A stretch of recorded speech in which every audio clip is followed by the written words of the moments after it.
اپنے آپ کو سب سے بہتر جان لینا، یہ اس طرح کی بیماری ہے جو بندے کو کسی قابل نہیں چھوڑتی۔ ناظرین، عقل مندوں کو صبر مرغوب کرتا ہے۔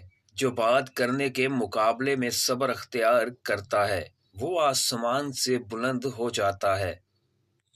انسانیت کسی کی جلد کے رنگ کا نہیں، ایک احساس کا نام ہے۔ زیادتی کرنے والوں کی بربادی کے لیے آپ کے آنسو اور صبر ہی کافی ہے، اور حد سے زیادہ سوچنے والے لوگ کبھی خوش نہیں رہ سکتے۔ دلوں کے اندر برائی رکھ کر خدا کے گھر نہیں جایا کرو، وہ سجدے صاف کپڑے دیکھ کر نہیں بلکہ دل کو دیکھ کر قبول کرتا ہے۔ جب کبھی زندگی میں بندے کو ہدایت نصیب ہو جائے پھر وہ یہ نہ دیکھے کہ وہ کیا کر چکا ہے، بس خاموشی سے راستہ بدل لے۔ علم رکھنے والے سے لڑنا آسان ہوتا ہے مگر یقین رکھنے والے سے لڑنا بڑا ہی مشکل ہوتا ہے۔ اگر کوئی انسان ہماری وجہ سے پریشان ہے تو جان لو کہ ہمارے سارے سجدے بیکار ہیں۔ اگر آپ کا دل پاکیزہ اور خالص ہے تو دنیا کی کوئی شیطانی قوت آپ کا محاصرہ نہیں کر سکتی۔ ناکامی کامیابی کی چابی ہے اور ہر غلطی ہم کو کچھ نیا سکھاتی ہے۔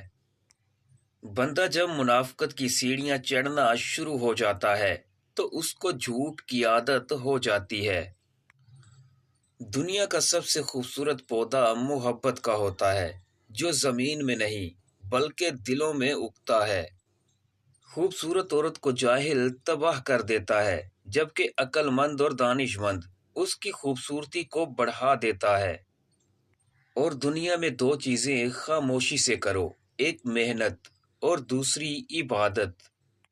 ہر درد ایک سبق ہے اور ہر سبق انسان کو بدل دیتا ہے۔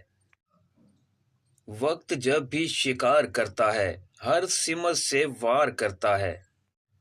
بندے کے ایمان کی پہچان وعدوں کی پابندی سے ہوتی ہے۔ اللہ پاک نے سب کو خوبصورت بنایا، کسی کو اچھی صورت دے کر اور کسی کو اچھا دل دے کر۔ ناظرین، تکلیف دہ باتوں کی جگہ دل میں نہیں بلکہ قدموں تلے ہوتی ہے۔ اپنی خوشیوں کو اپنے اندر رکھیں، لوگ خوبصورت چیزوں کو تباہ کر دیتے ہیں۔